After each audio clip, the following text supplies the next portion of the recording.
Hi dear friends, welcome to FC Indian vlogs. ഇന്ന് ഞാൻ വന്നിട്ടുള്ളത് ഒരു രുചികരമായ വീറ്റ് ഹൽവ റെസിപ്പി ആയിട്ടാണ് വന്നിട്ടുള്ളത്. അപ്പോൾ എല്ലാവരും ഇതൊന്ന് ഉണ്ടാക്കി നോക്കണം. അപ്പോൾ ഇഷ്ടപ്പെട്ടാൽ ലൈക്ക് ചെയ്യണം. പിന്നെ ഇതുവരെ നമ്മുടെ ചാനൽ സബ്സ്ക്രൈബ് ചെയ്യാത്തവരൊന്ന് സബ്സ്ക്രൈബ് ചെയ്യണം. അപ്പോൾ നേരെ നമുക്ക് വീറ്റ് ഹൽവയുടെ റെസിപ്പിയിലേക്ക് കിടക്കാം. അപ്പോൾ അതിന് ഞാൻ എടുത്തിട്ടുള്ള ഒരു കപ്പാണ്, ഒരു മെഷറിങ് കപ്പാണ്. അതിൽ ഒരു കപ്പ് ആണ് ഗോതമ്പ് പൊടി, അത് വീറ്റ് എടുത്തിട്ടുള്ളത്. അപ്പോൾ നിങ്ങളുടെ കയ്യിൽ മെഷറിങ് കപ്പ് ഇല്ലെങ്കിൽ ഗ്ലാസ്സോ ബൗളൊക്കെ യൂസ് ചെയ്യാം. അതിനൊരു കപ്പ് എടുക്കുക. എന്നിട്ട് അതൊരു വലിയൊരു പാത്രത്തിലേക്ക് മാറ്റുക. എന്നിട്ട് നമ്മൾ ചപ്പാത്തിയെ കുഴക്കുന്ന പോലെ കുഴച്ചെടുക്കുക. കുറച്ച് വെള്ളം ആഡ് ചെയ്തിട്ട് കുഴച്ചെടുത്ത് വെക്കുക. നമ്മൾ ചപ്പാത്തിക്ക് പോലെ കുഴച്ചെടുത്തിട്ടുണ്ട്. പിന്നെ അതിലേക്ക് നമ്മൾ ഏത് കപ്പിനാണോ എടുത്തിട്ടുള്ളത് അതിനൊരു 4 കപ്പ് വെള്ളം ഒഴിച്ച് വെക്കുന്നുണ്ട്. ആ മാവ് നല്ലതുപോലെ കുതിരാനാണ്. ഏത് ബൗളിലാണ് നമ്മൾ മാവ് എടുത്ത് അതേ അളവിൽ ഒരു 4 കപ്പായിട്ട് ഒഴിച്ച് വെക്കുന്നത്. ഇതുപോലെ ആ മാവ് നല്ലതുപോലെ വെള്ളത്തിൽ മൂടി കിടക്കണം. അപ്പോൾ ഇത് നമ്മളൊരു 3-4 മണിക്കൂറിന് ശേഷമാണ് ഈ മാവിഞ്ഞ് എടുക്കുന്നത്. അപ്പോൾ തന്നെ അതിൻ്റെ പാല് നല്ലതുപോലെ ഇറങ്ങി വന്ന് കാണും. ഓക്കെ, ആ സമയത്തേക്ക് നമ്മൾ ഹൽവയിൽ ഇടാൻ വേണ്ടി കുറച്ച് മുന്തിരി നമ്മൾ കുറച്ച് നെയ്യിൽ വേവിച്ചെടുക്കുന്നുണ്ട്. ഇപ്പോൾ ഒന്ന് ലോക്ക്ഡൗണൊക്കെ ആണ് നമ്മൾ മുന്തിരി മാത്രമേ ഇടുന്നുള്ളൂ ഹൽവയിൽ. അപ്പോൾ ഇനി 5 മണിക്കൂർ വേണമല്ലോ നമ്മൾ മാവ് ശരിയാകുന്നത്. ആ സമയത്ത് നമുക്ക് ഹൽവയിലേക്ക് വേണ്ടി പഞ്ചസാര ഒരുക്കിയെടുക്കുന്നുണ്ട്. അപ്പോൾ നമ്മൾ 1/2 കപ്പാണ് പഞ്ചസാര എടുത്തിട്ടുള്ളത്. ഒരു 1/4 കപ്പ് വെള്ളത്തിൽ നമ്മൾ ഇത് ഉണ്ടാക്കിയെടുക്കുന്നത് നമ്മളെ കാരമൽ സിറപ്പ്.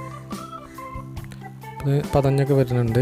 ഒരു മഞ്ഞ കളറാവും, യെല്ലോയിഷ് കളർ വന്നിട്ട് നമ്മളത് നല്ലപോലെ കാരമലായി വരുമ്പോൾ നമ്മൾ ഒരു 1/4 കപ്പ് ചൂടുവെള്ളം ആഡ് ചെയ്യണം. പച്ചവെള്ളം ആഡ് ചെയ്ത് ആകെ ഉറച്ചു പോവും. ചൂടുവെള്ളം ആഡ് ചെയ്തിട്ട് ആ കാരമൽ സിറപ്പ് തയ്യാറാക്കിയെടുക്കും. അപ്പോൾ നമ്മളെ കാരമൽ സിറപ്പ് ഏകദേശം ശരിയായി വന്നിട്ടുണ്ട്.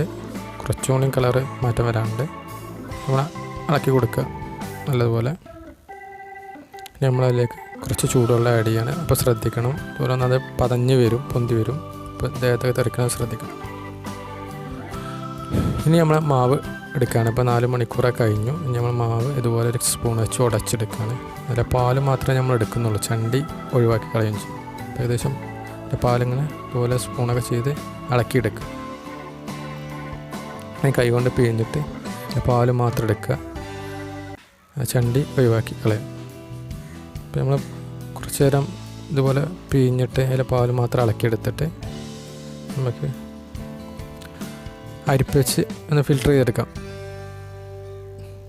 അപ്പോൾ അതിലെ വേസ്റ്റ് നമ്മൾ യൂസ് ചെയ്യണില്ല, പാല് മാത്രമാണ് യൂസ് ചെയ്യണത്. ഉപയോഗിക്കുമ്പോൾ നല്ല മൈദ ഉപയോഗിക്കാം, ഗോതമ്പ് ഉപയോഗിക്കാം, നമ്മൾ ശ്രദ്ധിക്കണം. അപ്പോൾ നമ്മൾ ഫിൽറ്റർ ചെയ്തിട്ടുണ്ട്. ചെറിയ ഇത് കണ്ണികളില്ല അരിപ്പ ഉപയോഗിക്കണം. നമ്മൾ ഇതുപോലെ അതിൻ്റെ പാല് മാത്രം ആക്കിയെടുക്കുക. എന്നിട്ട് ഇതുപോലെ ഒരു നോൺ സ്റ്റിക്കോ അല്ലെങ്കിൽ അടി കട്ടിയുള്ള ഒരു പാത്രം വെച്ചിട്ട് കുറച്ച് വലുപ്പമുള്ള പാത്രം വെക്കും, നമുക്ക് ഇളക്കിയെടുക്കാം എളുപ്പത്തിന്. അപ്പോൾ അതിലേക്ക് നമ്മൾ മാവ് ഒഴിച്ചിരിക്കുകയാണ്. ഇത് പതുക്കെ ഇങ്ങനെ ഇളക്കി കൊടുക്കുക. ആദ്യം ഹൈ ഫ്ലെയിമിലിട്ട് ഇളക്കി കൊടുക്കുക. കുറച്ച് നേരം അത് കുറുകി വരുന്നോളം ഹൈ ഫ്ലെയിമിലിട്ട് ഇങ്ങനെ ഇളക്കി കൊടുക്കുക.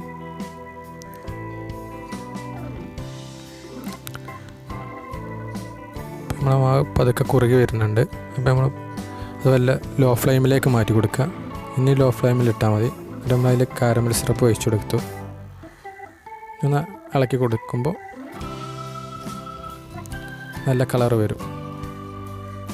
ഓക്കെ, നമ്മൾ ഹൽവയിലേക്ക് വേറെ കളർ ചേർക്കേണ്ടതൊന്നുമില്ല, ആവശ്യമില്ല. ഈ കാരമൽ സിറപ്പിൻ്റെ കളർ തന്നെ ധാരാളമായിട്ട് ഹൽവയ്ക്ക് നല്ല കളറുണ്ടാവും.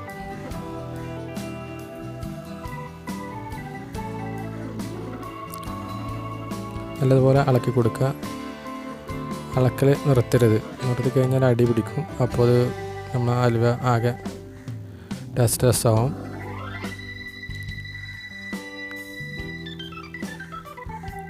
നമ്മൾ 2 ടേബിൾ സ്പൂൺ നെയ്യ് ഒഴിക്കുന്നുണ്ട്. മൊത്തത്തിൽ നമ്മളൊരു 1/2 കപ്പ് നെയ്യ് ഇതിലേക്ക് ആഡ് ചെയ്യണം. അങ്ങനെ ഇടയ്ക്കിടയ്ക്ക് ആഡ് ചെയ്താൽ ഒരുമിച്ച് ആഡ് ചെയ്യരുത്.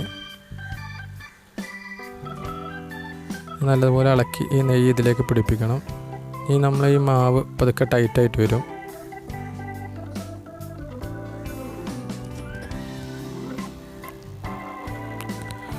ഏകദേശം ടൈറ്റായിട്ട് ഇങ്ങനെ വരുന്നുണ്ട്. ഇപ്പോഴൊക്കെ നമ്മൾ ലോ ഫ്ലെയിമിലാണ് ഇട്ടിട്ടുള്ളത് സ്റ്റൗ കേട്ടോ.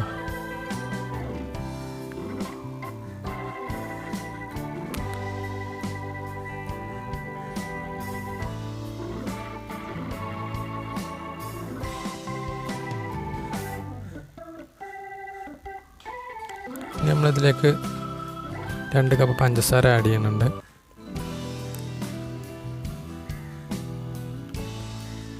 നമ്മൾ ഏത് അളവിലാണോ നമ്മൾ ഗോതമ്പ് എടുത്ത് അതേ അളവിൽ 2 കപ്പ് ആഡ് ചെയ്യും.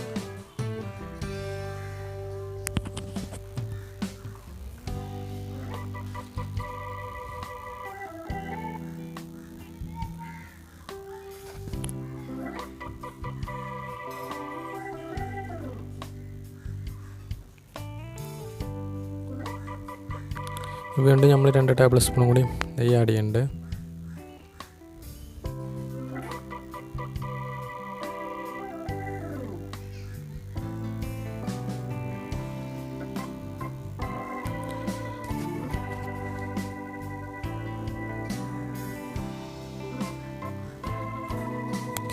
ഇളക്കി ഇത് പിടിപ്പിക്കുക നല്ലപോലെ.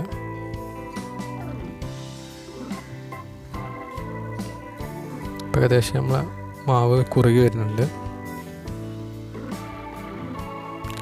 ഒരു ബ്ലാക്കിഷ് കളറായിട്ട് വരും അത് മാവ് കുറച്ച് നേരം ഇങ്ങനെ ഇളക്കിയെടുക്കുമ്പോൾ.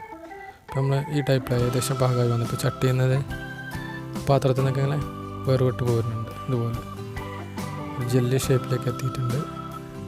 ഇനി നമ്മൾ അതിലേക്ക് കുറച്ച് നമ്മൾ നേരത്തെ ഉരുക്കിയ മുന്തിരി ആഡ് ചെയ്തു. ഇനി നമ്മൾ ഇത് പാത്രത്തിലേക്കാണ് ഒഴിക്കേണ്ടത്. ആ പാത്രം കുറച്ച് നെയ്യ് തടവി വെക്കണം ആദ്യം തന്നെ. അതിലേക്ക് നമ്മൾ മാറ്റുകയാണ്. അങ്ങനെ ഒരു വലിയ പാത്രം, ചെറിയൊരു ഗ്ലാസിൻ്റെ പാത്രം കൂടി ഇതിലേക്കാണ് മാറ്റി വെക്കുന്നത്. അപ്പോൾ നമ്മളെ ഹലുവ തയ്യാറായി കഴിഞ്ഞു. ഇനി നമ്മളൊരു 1/2 മണിക്കൂറൊക്കെ ചൂടാറാൻ വെക്കണം. അല്ലെങ്കിൽ പിറ്റേന്ന് എടുത്ത് യൂസ് ചെയ്തിരിക്കും നല്ല ടേസ്റ്റ് ആയിട്ട് ഇരിക്കുക. അപ്പോൾ ഇതാണ് നമ്മൾ ഹലുവ ശരിയായി. ഇനി ഇതിൻ്റെ മോൾ ഷേപ്പ് ചെയ്യാൻ വേണ്ടി നമ്മൾ ഒരു സ്പൂണിൻ്റെ അടിവശത്ത് കുറച്ച് നെയ്യാക്കിയിട്ട് ഷേപ്പ് ചെയ്യണം. അല്ലെങ്കിൽ സ്പൂണിൽ അങ്ങനെ ഒട്ടിപ്പിടിച്ചുകൊണ്ടിരിക്കും. നന്നായിട്ട് നെയ്യായിട്ടാണ് ഷേപ്പ് ചെയ്തെടുത്തതിൻ്റെ മുകൾ. അപ്പോൾ ഓക്കെ, നമ്മൾ 2 പാത്രത്തിലാക്കി ഹലുവ കാണാൻ നിങ്ങൾക്ക്. അപ്പോൾ നമ്മൾ പിറ്റേന്ന് എടുത്തിട്ടുണ്ട്. അപ്പോൾ നല്ലൊരു ഷേപ്പ് കിട്ടിയിട്ടുണ്ട്. ഓക്കെ, അപ്പോൾ ഹലുവ നമ്മൾ വേറെ പാത്രത്തിലേക്ക് മാറ്റുകയാണ്. നമ്മൾ എണ്ണ തടവി വെച്ചുകൊണ്ട് വളരെ സുഖകരമായി എടുക്കാൻ കഴിയും. അപ്പോൾ നമ്മൾ ഹലുവ ഗ്ലാസ് പ്ലേറ്റിലേക്ക് മാറ്റി. ഇതാണിപ്പോൾ നമ്മൾ ഹലുവ. അപ്പോൾ നിങ്ങൾക്ക് ഈ റെസിപ്പി ഇഷ്ടപ്പെട്ടെന്ന് കരുതുന്നു. അപ്പോൾ ഇഷ്ടപ്പെട്ടെങ്കിൽ ഷെയർ ചെയ്യുക, ലൈക്ക് ചെയ്യുക. ഒരിക്കൽ കൂടി ഇതുവരെ നമ്മൾ ചാനൽ സബ്സ്ക്രൈബ് ചെയ്യാത്തവർ സബ്സ്ക്രൈബ് ചെയ്യുക. Thank you for watching FC Indian Vlogs.